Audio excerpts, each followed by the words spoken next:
नमस्कार दोस्तों। तो आज हम करने वाले हैं तुलसी विवाह की प्रिपरेशन। तो इसके लिए सबसे पहले हमें तुलसी जी को सजाना पड़ेगा।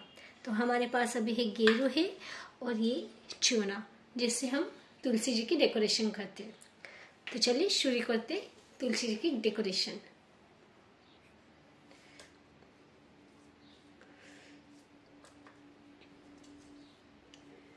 तो इस तरह से पहले हम साइड इसके कलर्स कर लेंगे तुलसी जी के।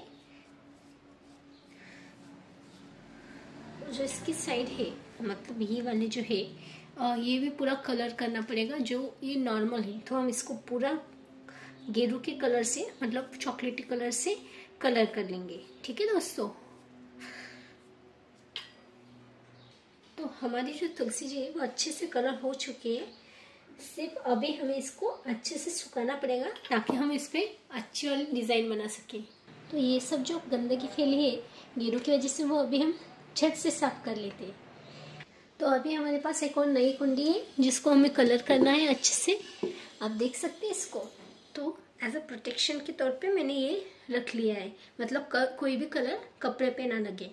तो ये देखिए, ये हमारी दूसरी वाली कुंडी है। इसमें ऑलरेडी मैंने गेरू लगा के रखा था, पर मुझे लगता है कई बार ऐसे लगता है कि इसमें थोड़ा सा और फिनिशिंग कर लेना चाहिए, मतलब पानी वाला ही सही। पर अभी मैं सोच रही हूँ कि इसको डायरेक्टली चूना अप्लाई करते हैं और जहाँ जहाँ ऐसा कलर निकला हुआ है, जैसे कि यहाँ पे देख लो, वहाँ पे गेरू लगा देते हैं। ठीक है। तो ये हमारा तुलसी जी का पॉट यहाँ पे रख लेते हैं और फिर स्टार्ट करते हैं। ठीक है। ये देखिए, और हमारा चूना है और इसमें ये वाला हमने ईयरबड्स यूज़ करेंगे एज अ डिज़ाइन के तौर पे। ज़्यादा पानी नहीं डालना है, बस बहुत थोड़ा सा पानी अप्लाई करना है आपको। ठीक है।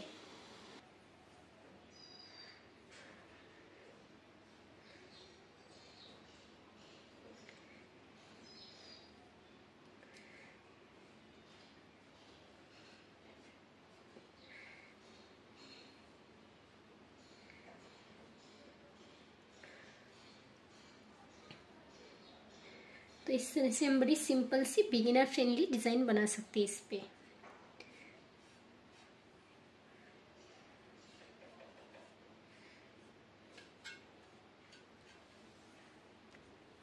तो दोस्तों, आप जैसे चाहे वैसी डिज़ाइन बना सकते हैं, पर मैं तो कहूँगी कि सिंपल और प्यारी सी डिज़ाइन बनाइए। अगर किसी के पास बहुत ज़्यादा वक्त है तो थोड़ी सी और अच्छी डिज़ाइन, पर अभी जो मैं बनाने वाली हूँ वो बड़ी ही सादी और सिंपल सी है, मतलब जो इजी है मेरे लिए और जल्दी से सूख जाएंगी। देखिए, चूने में आप कोई भी पुराना सा ब्रश या फिर ऐसा जो ईयरबड्स होता है उसको डिप करके आप डिज़ाइन बना सकते हो। तो मेरे पास एक पुराना ब्रश है, मेरे बचपन वाला, तो मैं उससे ये वाली डिज़ाइन कंप्लीट कर चुकी हूँ। जैसे कि आप देख सकते हैं, बिल्कुल सिंपली।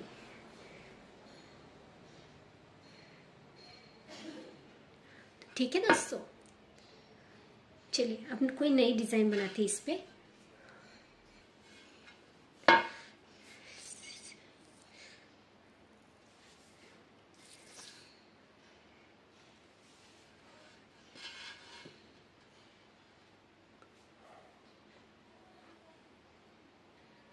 अभी सेम ऐसी ही डिज़ाइन हम नीचे भी बना लेते हैं।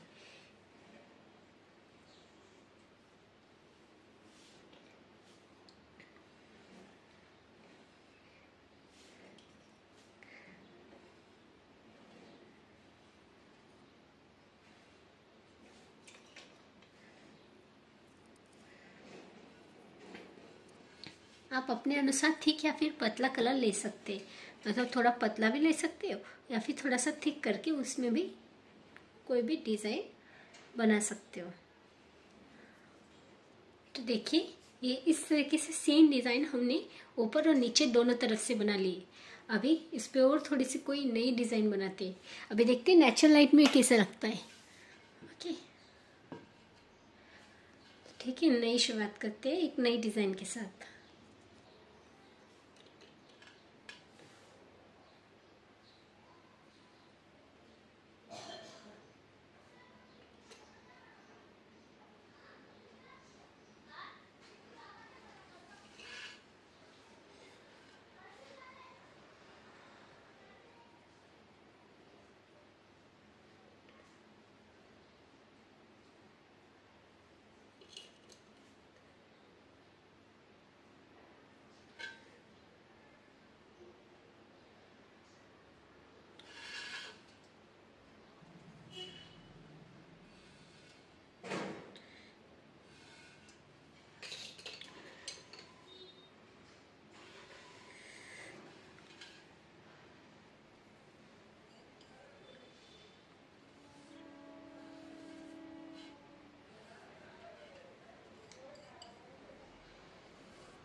इस तरह से अभी आप फूल बना लीजिए इस पे।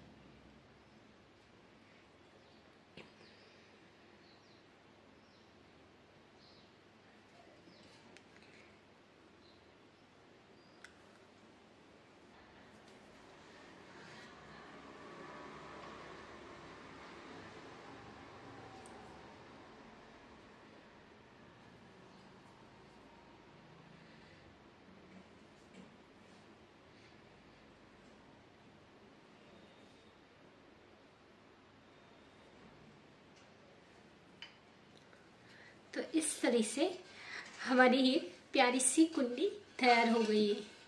ठीक है, तो आप बताइए हमें कि आपको ये डेकोरेशन कैसी लगी।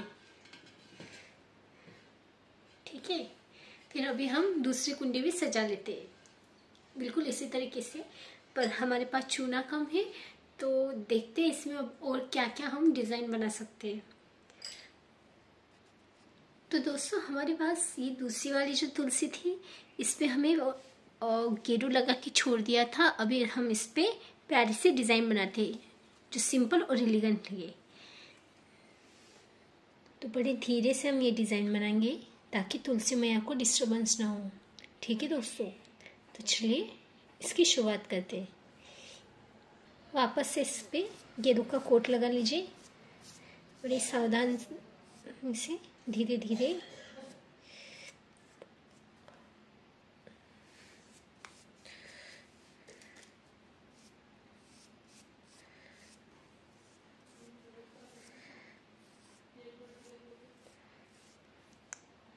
तो अब हम इसको सुखाने के लिए रख देंगे। तो दोस्तों जब तक हमारी वो कुंडी की डिज़ाइन सूख रही है तब तक हम अपनी दूसरी चीज़ें प्रिपेयर कर लेते हैं। तो थोड़ा सा चूना कम था तो मैंने एक्स्ट्रा चूना इसमें ला दिया है। ये वाला जो है ये हम साफ़ कर लेंगे सारे ब्रशेस। देखिए सारा गेरू का रंग निकल रहा है इसमें, ये देखिए। तो वैसे मुझे एक बात बताइए कि क्या आपको पता है कि प्रबोधनी एकादशी या फिर कार्तिकी एकादशी क्या होती है और हम तुलसी विवाह क्यों सेलिब्रेट करते हैं? तो मैं आपको बताती हूँ। बहुत ही छोटा सा और बेसिक सा एग्जांपल है। उसका रीज़न ये है कि जब हम मतलब देखा जाए तो कार्तिक माह की एकादशी को ही तुलसी विवाह मनाया जाता है। तो ये क्या होता है पता है आपको? इसको देवउठनी या फिर प्रबोधनी एकादशी भी बोला जाता है। मतलब भगवान विष्णु 4 महीने से होते हैं, योग निद्रा लेते हैं और उसके बाद ही वो जगते हैं। और जगने के बाद जब देवउठनी एकादशी होती है उस दिन उनके एक शालिग्राम स्वरूप होता है। उस शालिग्राम स्वरूप का माँ तुलसी के साथ विवाह होता है। ठीक है, तो ये एक भले विवाह लगे, एक सिंपल सी रिचुअल लगे, पर ये इसका आध्यात्मिक महत्व भी बहुत ज़्यादा है। तो कहते हैं कि तुलसी विवाह के दौरान अगर भक्त अपनी सच्ची श्रद्धा से पूजा अर्चना करे, भगवान विष्णु को और माता तुलसी को सच्ची श्रद्धा से अपना प्रेम या फिर भक्तिपूर्ण भाव अर्पण करते तो उनकी हम पे कृपा होती है। और अगर हम शालिग्राम भगवान की पूजा भी भक्ति भाव से करते उस दिन तो व्यक्ति को मोक्ष भी मिलता है और परिवार में सुख शांति का आगमन होता है। और मैंने ये भी पढ़ा था कि अगर किसी के घर में बेटी ना हो, मतलब अगर किसी के घर में लक्ष्मी ही ना हो, मतलब जैसे कोई बेटी या फिर खुद की बेटी या फिर मानी हुई बेटी और वो उसका कन्यादान ना कर पाए, तो कन्यादान करना एक बहुत बड़ी भारतीय संस्कृति की एक परंपरा है जिससे माता पिता को काफ़ी सारा पुण्य मिलता है। पर अगर आपके पास कन्या ना हो, मतलब आपकी खुद की बेटी ना हो, तो अगर आप तुलसी मैया का विवाह करके उनका कन्यादान करते हो तो आपको कन्या रत्न का कन्यादान करने का भी पुण्य मिल जाता है ना कमाल की बात। और एक बात ऐसा भी कहा जाता है कि देवउठनी एकादशी के दिन अगर तुलसी विवाह की कथा पढ़ी जाती है तो उससे अपार पुण्य की प्राप्ति भी होती है। तो मैं आपको आज तुलसी विवाह की कथा भी सुनाऊंगी एकदम इन शॉर्ट में। तो बात ऐसी थी कि एक बार भगवान शिव ने अपना जो तेज होता है ना वो समुद्र में फेंक दिया था। तो समुद्र ने उस गर्भ को धारण कर लिया जिससे महातेजस्वी बालक का जन्म हुआ और उसी बालक का नाम जालंधर था, जो कि बिल्कुल भगवान शिव की तरह ही दिखता था। जालंधर आगे चलकर एक बहुत पराक्रमी दैत्य राजा बना, जिसके पास पाताल लोक का पूरा शासन भी था और वो बहुत ही राक्षसी प्रवृत्ति का राजा था। जालंधर का विवाह बाद में दैत्यराज कालनेमी की कन्या वृंदा से हुआ, जो कि बहुत ही सुंदर और पतिव्रता नारी थी। एक बार जालंधर ने माता लक्ष्मी के प्राप्त करने की इच्छा हुई, इसी कारण वो वहाँ पे भी गया। पर माता लक्ष्मी ने तो जालंधर को अपने भाई के स्वरूप में माना था, क्योंकि वो भी समुद्र से उत्पन्न हुआ था जैसे कि माता लक्ष्मी हुई थी। तो जालंधर जब पराजित हो गया तो वो उसके मन में ऐसा हुआ कि चलो अब हम देवी पार्वती को देखते हैं कि वह कैसी दिखती है। जब उसने देवी पार्वती को देखा तो उसके मन में उन्हें पाने की भी लालसा निर्माण हुई, इसलिए वो उनको पाने के लिए वापस वहाँ पे उनके पास गया। पर माता पार्वती को पहले से पता चल गया अपनी योग शक्ति से, और वो वहाँ से अंतर्धान हो गई। तब जालंधर भगवान शिव के साथ ही युद्ध करने लगा। देवी पार्वती ने सारा वृत्तांत भगवान विष्णु को सुनाया। जालंधर की पत्नी वृंदा अत्यंत पतिव्रता सी थी। उसकी पतिव्रता शक्ति से जालंधर न तो मारा जाता और न ही पराजित होता। इसलिए जालंधर का नाश करने के लिए वृंदा के प्रतिव्रत धर्म को भंग करना बहुत आवश्यक हो गया था।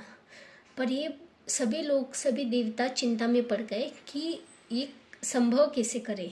तो सब भगवान विष्णु के पास गए। तो भगवान विष्णु ने एक ऋषि का रूप धारण करके वो वहाँ वन में पहुंचे जहाँ वृंदा भ्रमण कर रही थी।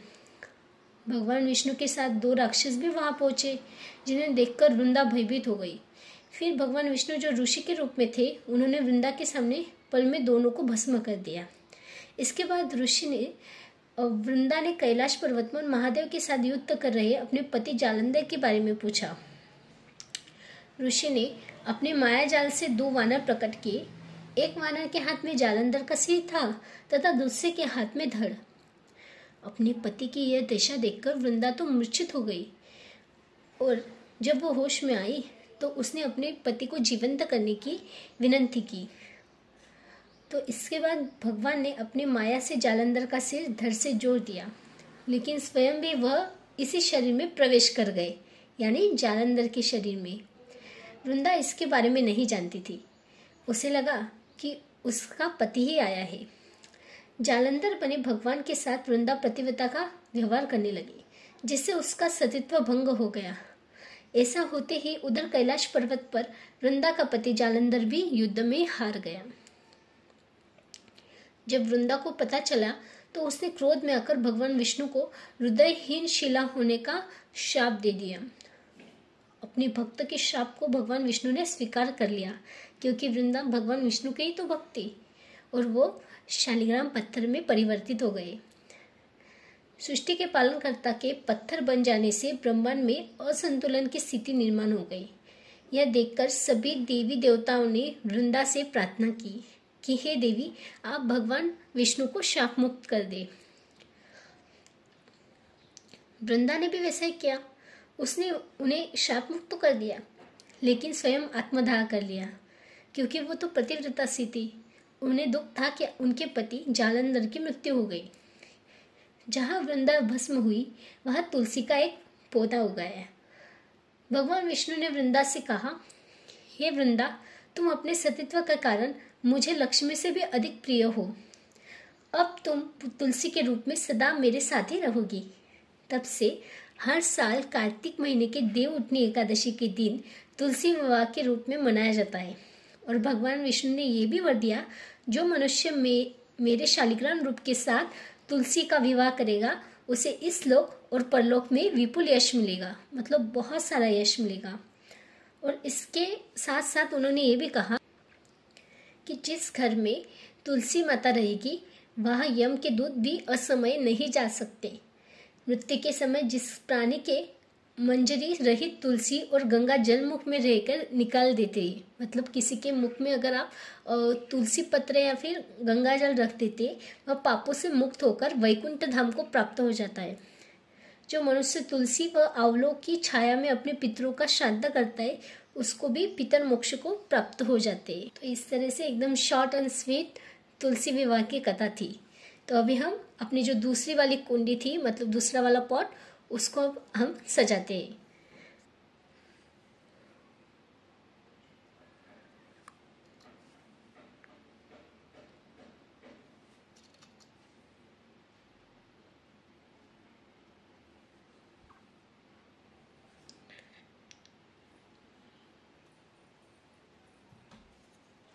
तो अभी हमारा चूना खत्म हो गया था, एक्स्ट्रा इसमें थोड़ा सा डाल दी।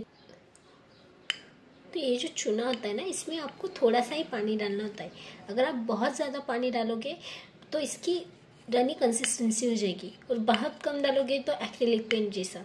तो सबसे बेस्ट है कि आप इसमें थोड़ा थोड़ा करके पानी डालो, मतलब वाटर कलर जैसा। तो इससे आप अच्छे से कलर कर सकते हो, ठीक है।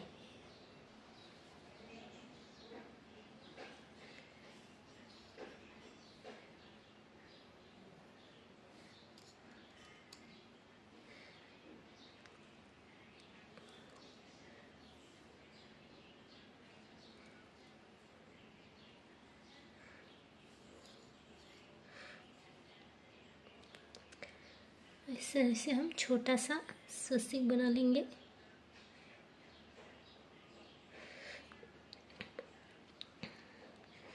जो 4 स्तंभों को रिप्रेजेंट करता है, धर्म, अर्थ, काम और मोक्ष, बहुत ही शुभ होता है। हर मांगलिक कार्य में हम लोग स्वस्तिक बनाते हैं।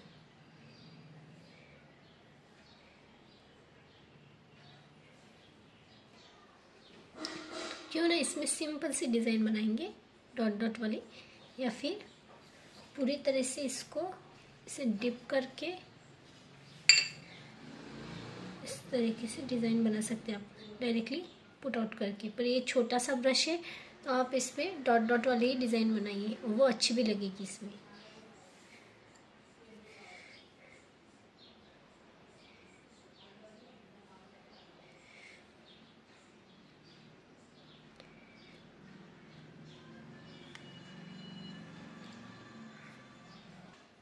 तो इस तरह से आप कोई भी छोटे बड़े डॉट लेके अपनी प्यारी सी डिज़ाइन बना सकते हो।